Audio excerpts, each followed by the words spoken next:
Welcome to another episode of Systematic Geekology. This is a space where we seek to create and cultivate healthy conversations between those things we geek out on and the philosophical and theological questions that often arise out of our fandoms. Like, what does it mean to be human? What makes a hero? What makes a villain? How do the stories and narratives we geek out on shape how we live in the world? We are your priest to the geeks. We aren't all ordained, but we see ourselves as mediators at the intersection of geek culture and going deeper in our faith. We don't always have to agree, but we do respect each other, and we see everyone as a beloved child of God. Everyone geeks out on something, so come geek out with us and enjoy the show.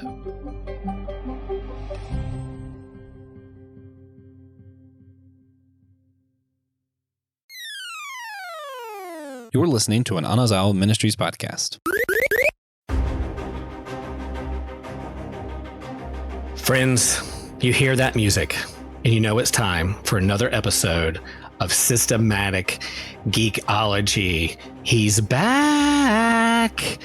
And no, I'm not talking about dire wolves. I'm talking about JC, the JC, Jesus the Christ, back from the dead. Happy Easter, everybody. Here we are, bonus episode. If I can get James just smiling a little bit, then I'm doing my job. Welcome.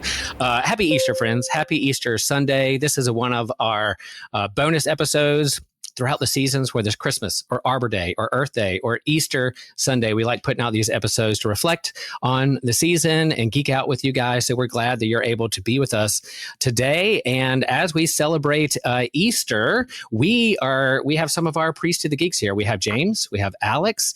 Here we are, Easter Sunday. How are we doing? Happy Easter, friends. Happy Easter. Happy Easter. Yeah, here we are. So again, like I said, it's one of our bonus episodes, and we're going to share some of our favorite Easter traditions and then geek out on some of our biggest surprise returns in fandom. We know that character, your beloved character that you just love so much, and they die, and you're like, oh my gosh. And then the cliche is they come back at some point. They're going to come back. There's a few that don't. Sometimes dead means dead in fandom, but most of the time your favorite hero is going to come back in a dramatic return in the comics or movies or whatever fandom you're a part of. We're going to talk about the resurrection today. Celebration. Christ is risen. He is risen indeed. Let's hop right into it. So just to kind of get warmed up a little bit, it's Easter Sunday. We're going to start with what is your favorite jelly bean flavor or color? Now, you may not like jelly beans, but if you were forced to eat jelly beans, maybe your favorite candy of all time. But I'm not talking about the Harry Potter weird ones, or unless you want to lift up one of those. But favorite jelly bean flavor or color? Alex, we'll start with you. What do you like jelly beans? Is that something you go to? Yeah. I remember when I was little, I would eat jelly beans all the time. And my favorite color is purple. And my favorite jelly bean color was purple. But for some reason, I couldn't get myself to swallow purple jelly beans. Oh. So you're chewing purple jelly beans like gum and spitting them out. Yeah, it was weird because I would like try, but I physically couldn't, and then I would start crying every time I tried to eat purple jelly beans. So I don't know if I loved it too much as a kid that I just couldn't bring myself to eat it. That's fair. That's fair. Yeah. Too much. You might have too much. You had some food poisoning with the purple jelly bean. You're just like, I'm not going back there. Maybe some trauma. I don't know. I haven't touched the purple jelly bean since, so we'll see. Gotcha. I can't remember last time I've had a purple jelly bean. I might have to try that and try it out. We'll see. James, how about you? Favorite jelly bean? I can't remember the last time I had a jelly bean. I literally had to look up Jelly Belly jelly bean flavors to remind myself. I think my favorites were green apple. I like that one a lot. Okay. I have very fond memories of the weirdness of the buttered popcorn flavored jelly bean. Yeah. I remember I also like lemon lime, so I remember trying to get the yellow or the lemon, so trying to get the yellow one and then ended up with the popcorn, and it's what's going on here? Yeah. Kind of mental breakdown, but That may be why you haven't had jelly beans in a while, James. I'm just gonna go out on a limb. Maybe they're deceptive. What can I say? I think I'm gonna go with red jelly beans. I'm not a jelly bean person, like go out of my way, but if there's like a few sitting in a little dish on the counter, I'll grab a couple just to see what it tastes like. And I'm gonna go with red. I like that flavor, like that color. Friends, let us know in the comments or on a DM what's your favorite jelly bean. If you're mad at us for liking a particular jelly bean color and we don't think we should, well, we have our taste and you don't. So anyway, there you go. All right, moving on. Next, here we go. Favorite Easter Sunday tradition. James and I are both Lutheran pastors, so we have a lot. We had a lot to do this week in a week that we call Holy. We had a lot of services. We have a lot going on Easter Sunday.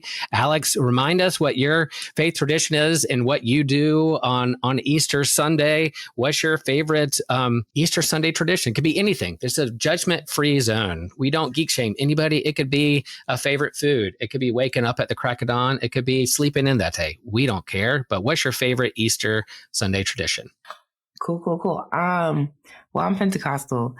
Okay. So, I don't know if it's really a tradition. I just know like basically I guess maybe it is, but every Easter Sunday we would go to church and we would do communion. And then after church we'd go home and then all of us together as a family would cook dinner. And then sometimes we would go to like an Easter Sunday night service where they'll probably do like a skit or like worship night or something like that and just pray and whatever. But nice. We cook together after church. Cook together after church, like a big kind of Easter brunch, lunch, dinner kind of stuff? Yeah, more like a big dinner, yeah. Nice. Mm-hmm. What time do your services start? Is it one of those that start a certain time, then you kind of go? Lutherans have like an hour and 4 minutes or maybe an hour for a service, or our members get mad at us. Except for Easter, we can sometimes go to like an hour and 15 because people like choirs and horns and Easter lilies. So what I know Pentecostals do it a little differently, and we can learn a lot from Pentecostals. How long is your Easter service? Honestly, it depends on like where you're at. I know like, cause I used to live in Jersey and up north, like even when it's not Easter, normal services was like, you would start early in the morning and go through lunch until like almost dinner time. Wow. Like, I remember as a kid, okay, we would have to like pack lunch and then also like pre-cook dinner in a slow cooker so that it was ready for us when we got home later that day. Like Sundays were long up north. And then moving to South Carolina, like church services start like late in the morning, like 10:30, 11, and it finishes like before 12. And we were like, what? Okay. Yeah. That's so short. But it just depends on where you're at. Right. Yeah, that's true. Even Lutherans too. Who knows? There might be a charismatic Lutheran church up north that have a 5-hour worship service. Well, we kind of do for the Easter Vigil. We'll talk a little about that. Yeah, we do our long services too. James, how are you? What's your favorite Easter Sunday tradition, or Easter Saturday? It's a week. It's a Holy Week. Yeah, this is going to be a very distinctively Lutheran answer. Apart from all of the goodness that happens in worship, my favorite Easter tradition is after the Easter Vigil on Saturday night, which I think Will's going to talk a little bit more about. Probably that goes from like sundown to, could be 2-3 hours, depending on how long you want to do it. Yeah. But my favorite tradition is I've usually fasted during the season of Lent from alcohol. I'm doing that this year. So the first beer I was at one church that, we worship and then we went to the fellowship hall at like midnight because that's when theirs ended. And we had a champagne toast. And it wasn't a lot, but it was just one sort of like flute of champagne. And then you went home. And that's my favorite. Breaking the Lenten fast after Easter is my favorite Easter tradition. Nice. Whatever that is. Yeah. I think I'm just going to be honest here. My favorite Easter Sunday tradition is like at 12:45 when Holy Week is complete and I can hang with family and eat and take a nap. because we worked so hard that week. I do like the pomp and circumstance of Easter Sunday and the trumpets and the smell of Easter lilies and all the kids that come up for the children's message and engaging with them. I do like a good children's message on Easter Sunday is some of my favorite moments. I remember a few Easters back, we had a little girl. She was like 2 or 3 years old, and she got her fingernails painted for that morning. And they're all like different colors, rainbow colors. And she came up to me. I literally had like 25 kids in front of me. And she comes up and whispers in my ear, "Do you want to see my fingernails?" And I went, "Can we wait till after church?" And she goes, "No," and like put them in my face. She goes, "Rainbows." And I was like laughing so hard I could barely keep it together to do the children's message. That was so fun. But yeah, I hate to say when it's all done, but I will say there's a quiet after the storm on Easter Sunday where I can say, "Well done, church worship team. Well done, Holy Week." And I feel good about things. It's good seeing people that I haven't seen in a while in church and going from there. So that's my favorite Sunday Easter. I do like the vigil. Some liturgical churches do a vigil. The Catholic Church does the Saturday evening vigil when the sun goes down. Start with the bonfire, and you move to brighter and brighter lights and Holy Communion. That's a great tradition. I'm glad we do that. But yeah, Easter Sunday at 12:30 p.m. is very, very good time for me as a leader. All right, folks. Well, we know Jesus is back. He is raised from the dead. And the first fruits to do that. But we know that there are lots and lots of geeky stories in media where the dramatic return is a big part of the story. In fact, I'd alluded to it earlier in this episode. There's big headlines this week that direwolves are back. If Game of Thrones fans, even though listen to some scientists, they didn't de-instinct anything. They just gene engineered a wolf to make it look bigger, to make it look like a dire wolf. So it's not really a dire wolf, but the media launches on to like, oh, mythical creatures back from the dead, resurrect. And I think CNN said, scientists say they have resurrected the dire wolf. That's not necessarily what colossal bioengineers did with the thing. But anyway, I'm a science geek, so that's a part of it. But they knew that marketing campaign that they're going to latch on with some Game of Thrones fans and fantasy fans, and I'm there for it. So it's great that George R.R. Martin could take a break from feverishly writing The Winds of Winter to hold that direwolf pup. Yeah, and they were smart. This colossal organization was smart because they want to resurrect the woolly mammoth, and so they need some funding. So I want to start some wolves, something geeky, latch on the fantasy fans, Game of Thrones fans, and we'll get enough money if we can raise enough money. People are stoked that we can get the woolly mammoth back, even though they're probably going to make sorry to be a skeptic here, just a hairy elephant and then call it a woolly mammoth. That's probably what they're going to do. But I digress a little bit. Favorite surprise return in geekdom. There's been plenty of things. Somehow Palpatine has returned. They've killed off Batman and Superman lots of times. And of course, we know they're going to come back. You can't keep them dead forever. There's only a few people in comics that they were like, they're not going to come back. That's Uncle Ben from Spider-Man. And for a while there was Buggy Barnes. We'll talk more about that later. Alex, let's start with you. What you share with us that you were really thinking hard on this and you came to a conclusion.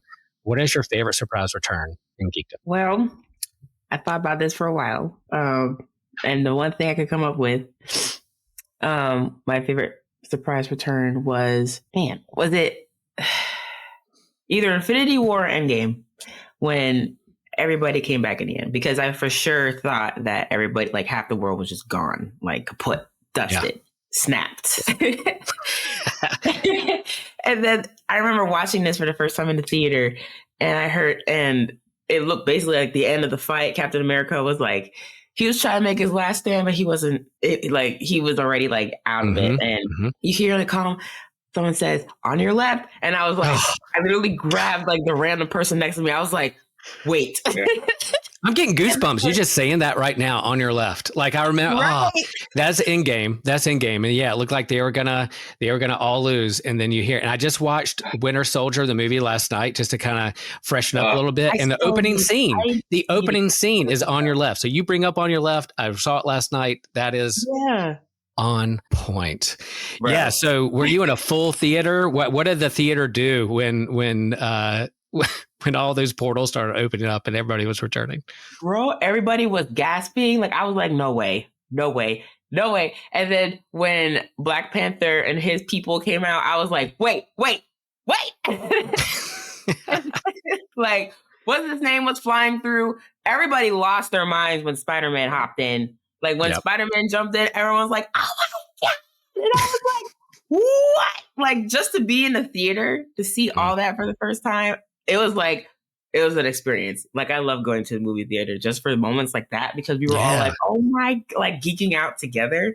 Mm-hmm. Mm-hmm. Yeah, that was probably I was like, what is happening? What's going on? That communal experience. And I do remember at the end of Infinity War, when people got snapped and Dustin, they ended there. I thought I had told my wife that that's kind of what was going to happen. It's a 2-parter and they go back to back year to year. But she's like, they're ending it here. What just happened? And they were so grieved. And I had read the comics. I kind of knew what was going to happen. I'm like, in comics, in movies, dead doesn't mean dead. But still, people walked out of that in silence like they had just experienced a funeral. And they weren't wrong. And knowing what was going to come. But I didn't know. I knew they were going to come back. I just didn't know how they were going to do it.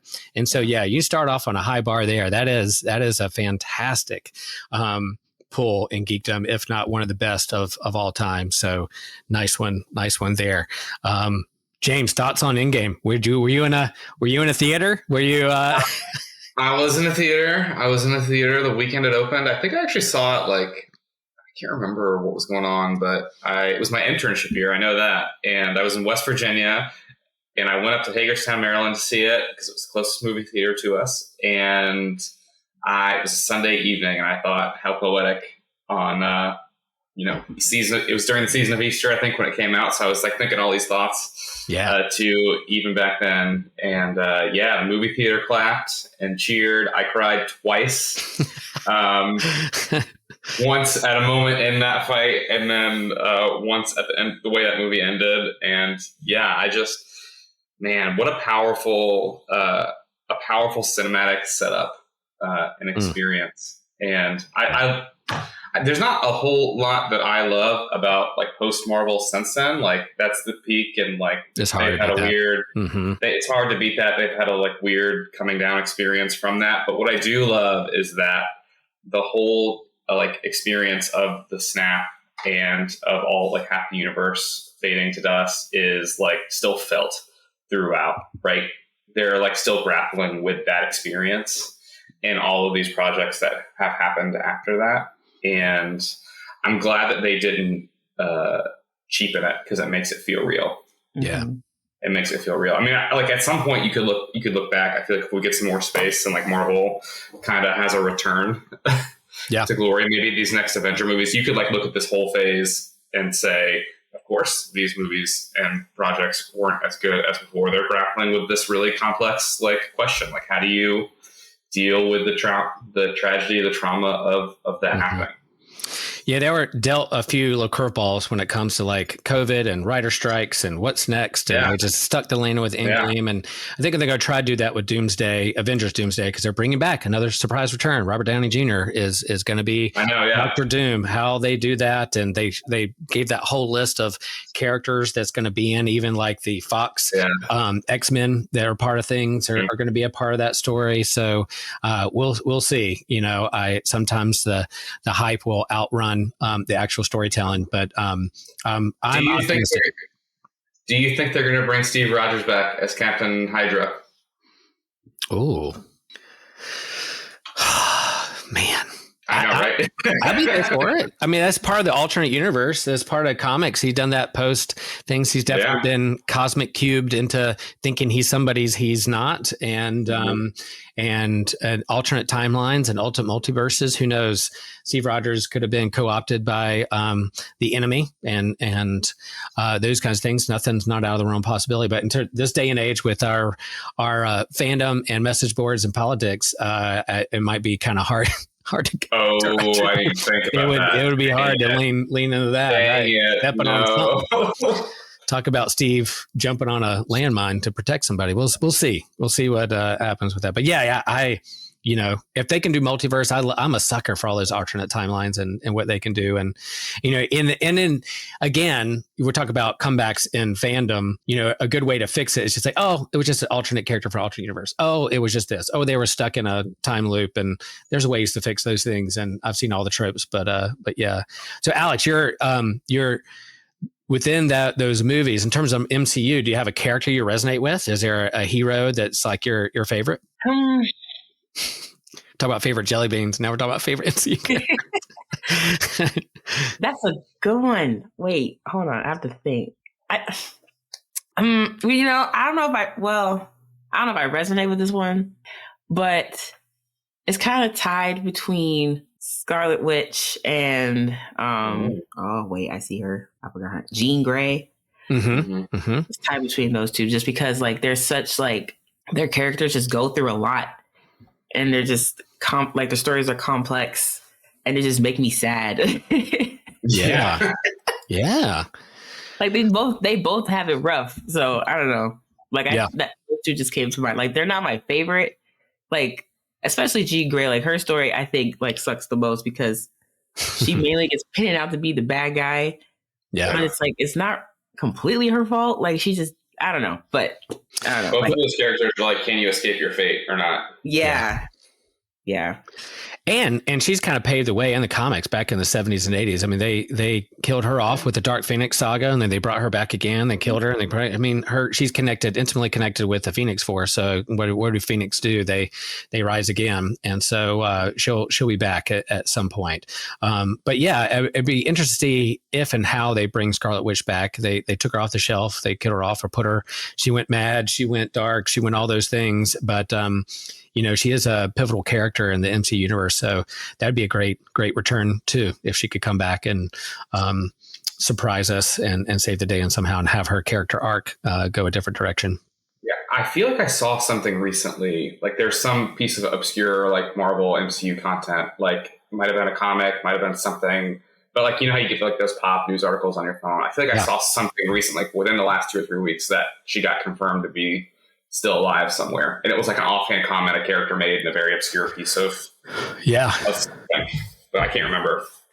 Yeah, she's made a little bit of a return in TVA Time Variant Authority in the comics, and they were like, oh, this is the one from the MCU that's in the comics, but then that's what it was. Yeah, but then they kind of the editors in chief said no, that's not her, and then the artist had to go back and say, but you never, again, Time Variant Authority alternate. You could have a version come back at some point. James, okay. Favorite return in geekdom. You're wearing people can see that you're wearing a One Piece shirt, and your avatar is One Piece. And so I have a kind of an idea where you may go. Teach us. Yeah. So I'm going to talk about Luffy on Wano coming back.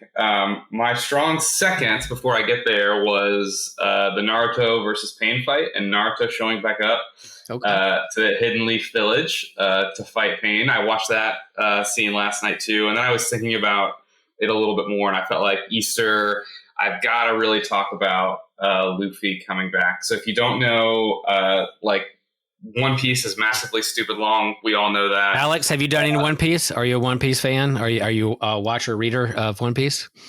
I want to be. I've seen a couple episodes. It's kind of weird because I remember watching a couple episodes when I was like 4 or 5, but I fell off of it. And so since then, like 1,000 episodes came out. Yeah, so I got to start over. I did see the live action on Netflix, and people said that it's kind of close to the comic, the manga and all that. So I did see that, but I want to go back to the anime and watch it. But yeah, it seems like One Piece fans do like the live action. So I'm trying to learn at the feet of these One Piece geeks out there. I'm not totally into it, but I have the first volume I got for Christmas and been reading that and having fun and some of the Netflix stuff. But I learned from James and Christian and Joshua. Yeah, I think you would like the manga more than the live action. The live action was fun and it was mostly faithful. They did make some changes, but I just think it's a best in the manga / anime medium. But so this is spoilers, everyone. Spoiler alert, spoilers are about to happen. Turn your microphones. Spoiler alert, Jesus comes back from the dead on Easter Sunday. Right. I mean, So, I mean, it's pretty much everywhere now. You can't like look up Luffy without seeing what happens in this fight. But so Luffy has been fighting this guy named Kaido who has a devil fruit, which is kind of one of the power systems in the world that transforms him into this like legendary mythical dragon. And so they've been fighting for a long time. They're about to sort of land the final blow. And then Luffy is sort of ambushed by another character who just like sprints in out of nowhere and holds Luffy back. Luffy gets hit by Kaido. That's the end of the fight. Luffy is dead on the floor. Kaido is proclaiming his victory and how he's about to like nuclear bomb everyone. And so you've got this fight, and it's been a long fight as anime and manga fights are. And then you've got this character who is also kind of in the background, but who is 800 years old, at least 800 years old. And Luffy's heart starts to beat again. Only after he has died, and this character sort of proclaims, I hear the drums of liberation. This mythical character has returned. And it turns out that this mythical character, who people have been wondering where they've been for 800 years, what's going on, is actually Luffy has inherited that power. And so Luffy's power of the Gum Gum fruit gets a new name. By the world government, the sort of evil bad guys. You sort of see a flashback scene of them talking about Luffy and how this fruit, everyone thinks it's one thing, but it's actually this other thing, and how this could be like the biggest threat to them that they've ever had in the last 800 years. They've been trying to get this power into their hands. It's slipped out of their hands the whole time. So Luffy comes back to life, is resurrected only after dying. They're fighting on a place called the Skull Dome. So, like Golgotha? Like Golgotha? Exactly. Okay. Exactly. Okay. Let's see what exactly like Golgotha. So, huge skull-shaped dome is where they've been having this fight, and Luffy gets tricked by the guy who ambushes Luffy. Is a government official, comes in last moment, disrupts the fight. So the government kills him. Oh, you're following. You're not following. I'm following. I get it. You're now following, Will. Yeah. And so Luffy comes back. It's revealed that he's this mythical figure called Joy Boy, and his fruit is not the Gum Gum fruit, but it's called purple jelly beans. Purple jelly. So the name is really long, but essentially he has the powers of the sun god Nika, and that name, if you're familiar with Greek language, Nika, Nike, victory. There's also a name for Jesus engraved on our altar and many Christian altars, which is also Nika, which is the Greek word for victory. So Luffy is definitely this Christ-like figure. Yeah. His rubber powers allow him to fight freely. You got to think about Jesus, like always dodging, always bending things, always. Yep. Yeah, exactly. So that's my favorite comeback. There is, 1,000 episodes that build to this. A lot of these reveals that happen in the context of this fight. I love that it happens on a skull. I love that essentially he has to die to come back to life. The way they do it is really impactful because characters actually think he's dead. Like they give a good episode and a half of people processing this happening, and is he? Yeah, that's good. That's good. Guys? Spoilers over. Is he resuscitated or resurrected? Because we do talk about that in terms of the scriptures. Lazarus was raised or brought back from the dead and resuscitated, only to die again. There's no like legend that he stayed. It would be cool, like stayed alive forever. But Jesus was resurrected, not to die again. Is Luffy resuscitated with the danger of one day dying again, or is he like now a sun god, S-U-N, not S-O-N, sun god? I will say he's probably resuscitated with the chance of dying again because there has been confirmed 2 other people that have had this power before. Gotcha. That have died. But the way it's set up is that like the power itself gets passed from generation to generation through like worthy successors. So the power itself has a will of its own. So gotcha. Resuscitated and kind of resurrected too. Yeah. Reincarnated. Yeah, and we get to some of that on Easter Sunday too, in terms of it's not just Jesus is back from the dead to die again. There's others who've been resuscitated. A miracle that happens in the book of Acts are the apostles and the disciples doing the same kind of miracles that Jesus had done and resuscitating people, bringing people back from the dead, kind of similar to what Jesus did when he was healing people. But Jesus is a different entity when it comes to third person of the Trinity or second person of the Trinity, and someone who is resurrected, and that where death doesn't have the final word, where there's no end game. There's no end game with Jesus, Alex. There's not going to end. He's there with a new story. And so that's super cool. Well, I do plan to keep reading One Piece, and I will forget what happens to Luffy as I'm reading. And at some point, I'm going to be like, oh, we talked about this years ago on a Systematic Geekology podcast. Same way with you, Alex. You can hop right in. I'm sure there's lots of volumes and episodes that you will get caught up in the story and forget. It's all fun and it's all worth it, even apart from this moment. So love it. Mm-hmm. Cool. Well, I'll listen. It's hard to beat those two. Those are good stories. I feel like mine's kind of like, not it's not a competition, but it's hard to beat those. But my favorite surprise return is Bucky Barnes as the Winter Soldier in Marvel Comics. A lot of people die and come back all the time. The good thing about the comic book medium is that there's that final page reveal. You're like, oh my gosh, that villain's back, that hero's back. Oh my gosh, I thought they were dead. I thought they were sucked out in an airlock. I thought they were caught up in a black hole, but here they are. They're back. And there were 2 Marvel characters that were kind of untouchable, that you were like an unwritten rule that you just don't bring them back. They stay dead forever. And that was Uncle Ben from Spider-Man and Bucky Barnes from Captain America. But, Captain America was debuted in the comics in 1941. He had a good run up to 1950. And then they took him off the shelf and didn't need him anymore. The war was over. Didn't need him as a hero or propaganda. And so Captain America went dormant for a good long time. And then 1964, Avengers #4, Jack Kirby and Stan Lee brought Steve Rogers out of suspended animation, out of an ice block, and brought him back to join with the Avengers and as captain of the Avengers. It was kind of established there in the 60s that, his sidekick, Bucky Barnes, was killed in an explosion. And, there you have it. That's why he didn't survive, but Steve did. So they had a good run for a good long time. Decades went by where Cap, grieved the loss of his friend. And, but then in 2005, in volume 5, a new reboot of Captain America, Steve Epstein and Ed Brubaker wrote one of the most, what some people would say, the greatest Captain America story in comics, and it's called The Winter Soldier.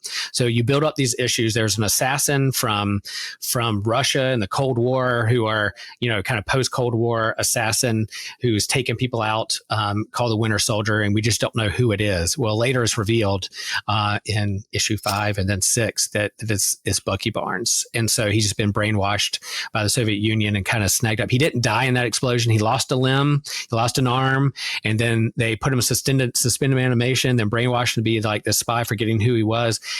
But Captain America got through to him, cosmic cubed him to bring his memories back. He was able to get that cybernetic arm back and became a hero again. So that for me was, while reading that comic and that comic book run, was just kind of peak comics and a surprise that you bring Bucky Barnes back. But then it was so good that Marvel made a whole movie out of it in their MCU lineup.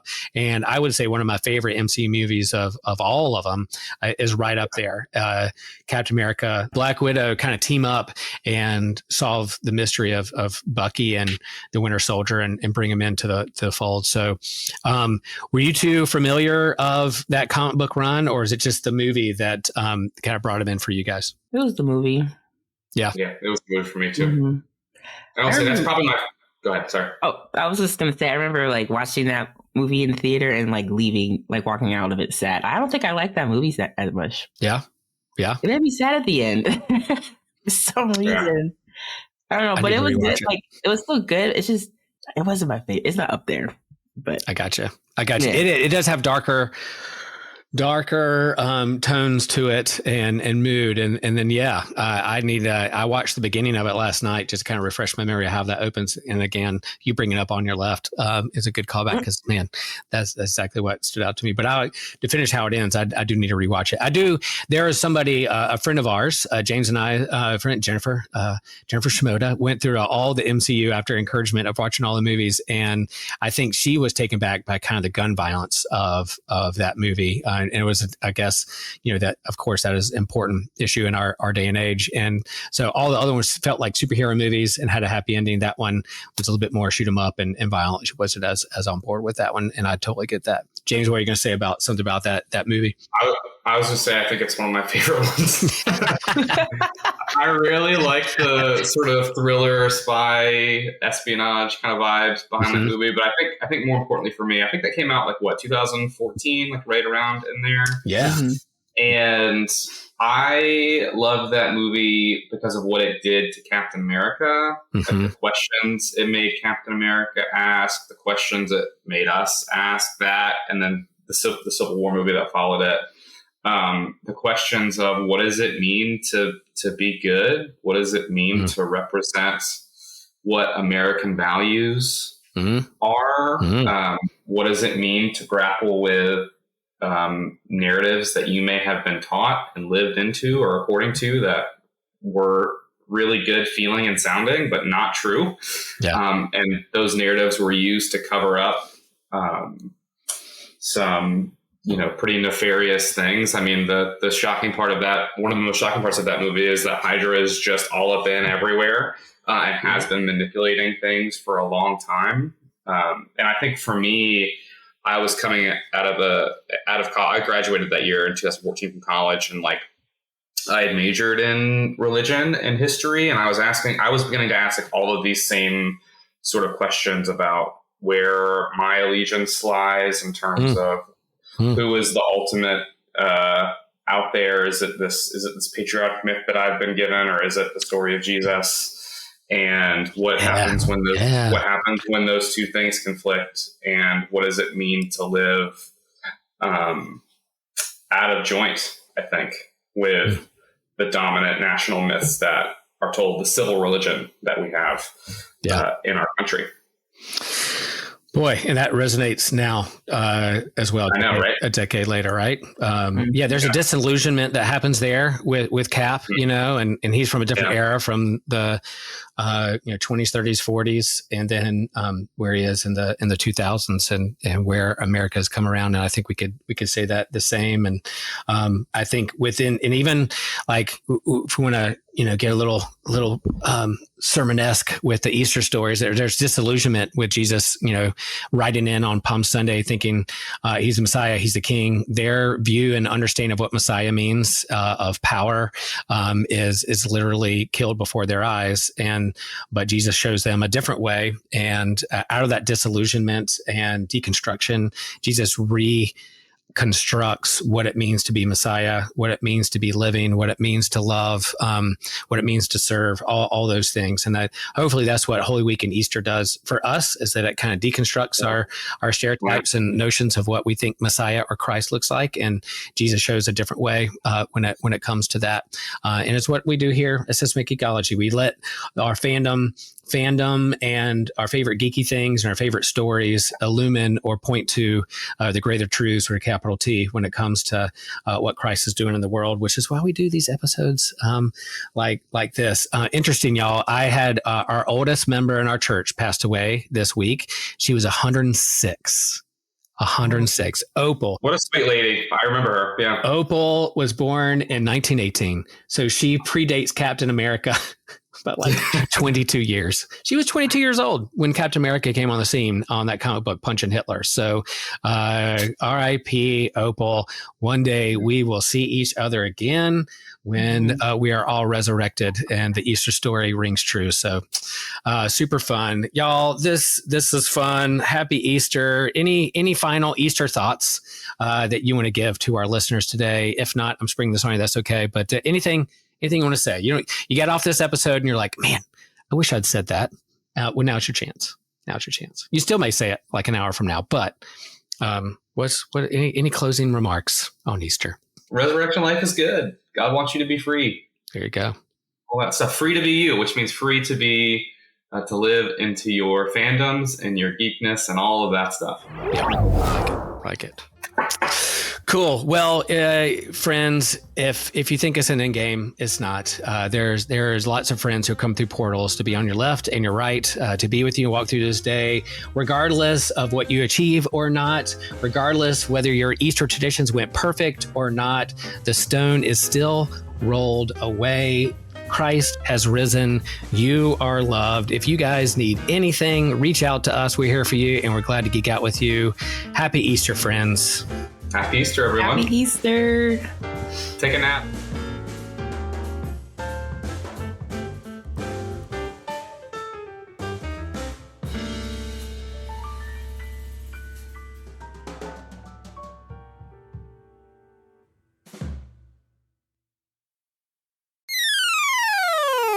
Hey, podcast fam. Want to stay even more connected with the show? We've got you covered. Check us out on Instagram and Blue Sky, where we're posting exclusive content and bonus videos and fun updates that you won't get anywhere else. From sneak previews of upcoming episodes to bonus content, our social accounts are the best way to keep the conversation going. Plus, it's a great spot for you to interact with other listeners and share your thoughts. We love hearing from you. When you follow us, it helps us grow and continue bringing you the content that you love. Whether it's a funny poll, a quick clip from today's episodes, or just random thoughts, you'll feel more plugged into everything we're doing. So go ahead and hit that follow button on Instagram and Blue Sky. It's one more way to be a part of the show and keep the good vibes flowing. Thanks for being a part of the family, and we can't wait to see you there. Hello there, listener. Thanks for listening. This is Evan Garcia. I hope you enjoyed this episode. We just wanted to come in and remind you that this episode is part of a bigger network of podcasts called the Anazal Podcast Network. We have great shows like the Whole Church Podcast, Kung Fu Pizza Party, and the Homily with Pastor Chill Will. Chill Will, the podcast has sermons from our host, Pastor Will. Great sermons every time. The Kung Fu Pizza Party is Brandon Knight showing his expertise and his passion for everything Kung Fu films. And he dispenses a bunch of wisdom. Great show. And the Whole Church Podcast, where Josh and TJ interview people from different denominations and church traditions to pursue greater church unity. It's a great podcast to see what other denominations are included. And we just want to say thank you so much for listening. See you next time.